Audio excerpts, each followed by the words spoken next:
What it is proposed here doesn't refer to one of the specific phases of the inquiry-based learning process, but to a competence fundamental in any scientific activity, and that is preliminary to data collection and communication, the focused observation.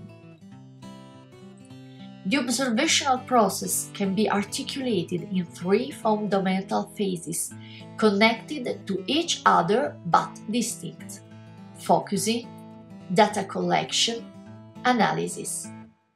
Teachers often wonder how they can improve with their teaching the observational skills, often not well developed, of their pupils.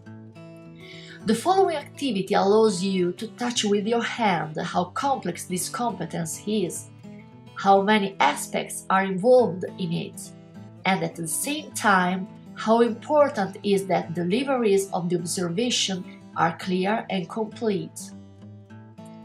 For example, if you have lost an earring in a library, and if you ask people for help by saying, "I lost my earring, look carefully at the room, please," you will have little chance of success. Someone will turn his attention to books, other to the shelves, only someone to the floor. But if you finalize the observation by saying, "I lost my earring, it fell down on the floor, please look there," the task will have much more chance of success. The Clementine test can be used with pupils, especially in classes that start using inquiry-based learning, because it helps to better understand what means when they are asked to observe well, to learn to work individually and then to discuss in group, to learn to use drawing as a tool for documentation and sharing. So let's start. The activity begins by giving a clementine for each participant. It is very important to provide fruits that are very similar to each other. To make things more complicated, this fruit can also be replaced by hazelnuts or walnuts. With a pencil on given wet paper, participants must face the delivery number 1. You have 2 minutes to draw your clementine. At the end of the time, clementines are all collected randomly on a table. Then, there is the delivery number 2. You have to find your clementine using the drawing you have just made. At this stage, most of the participants do not find their fruit. Participants who have found their fruit are asked about the criteria they have used to find their fruit, and if these criteria can be deduced from what they have drawn. The discussion leads participants to become aware of the fact that if observation and drawing are made without a clear question and a clear objective, the observation itself becomes ineffective.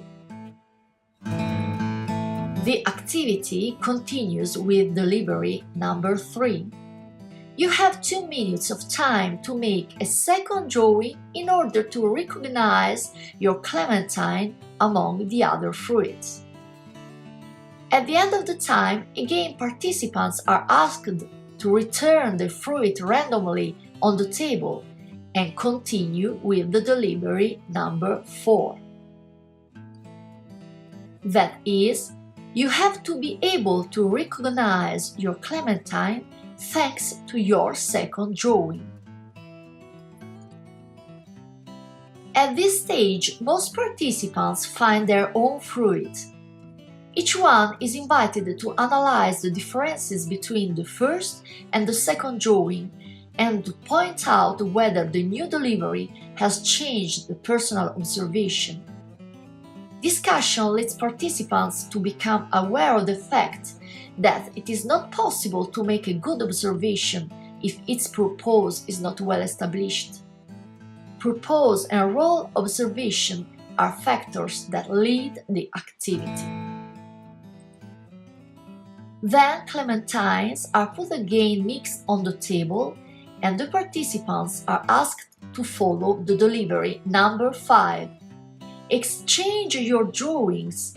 You have to find the clementine drawn by your colleague. During this phase, the difficulty in finding the fruit corresponding by the drawing emerges.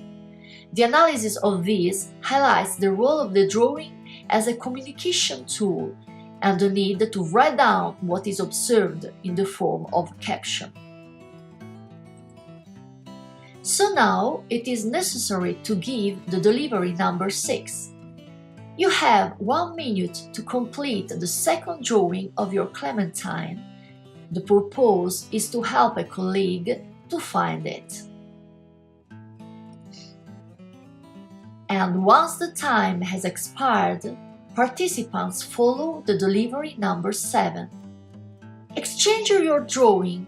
You have to find the clementine that corresponds to the drawing of your colleague.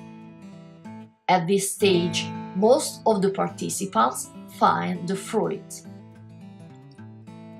Differences in the drawings are analyzed once they've been completed, and it is pointed out the importance of considering the various forms of communication, graphic, iconic, semantic, and how to the first phase observation, the focused one, should follow the collection of data and their analysis.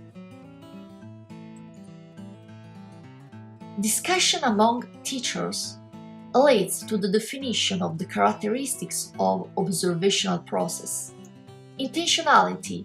Observation must be guided by an explicit goal. Planning. Observation is used within a specific project. Definition of the observational field. Observation is focused on events or objects defined according to clear and rigorous criteria and selected according to the project purpose. Objectivity. During the observation, we try to point out facts and to exclude the feelings or impressions. Try not to anticipate the judgment. Use of precise reference tools. In order observation can become an instrument of scientific investigation, it is necessary to identify techniques and tools for the collection and analysis of information. This situation has been tested in many training courses for teachers in various schools and centers, and tested in many classes with pupils of various ages, finding in each case excellent results. In the teacher courses, a first stage of amazement for a situation perceived as not very problematic is always followed by a second phase of increasingly strong involvement in collection and analysis of data.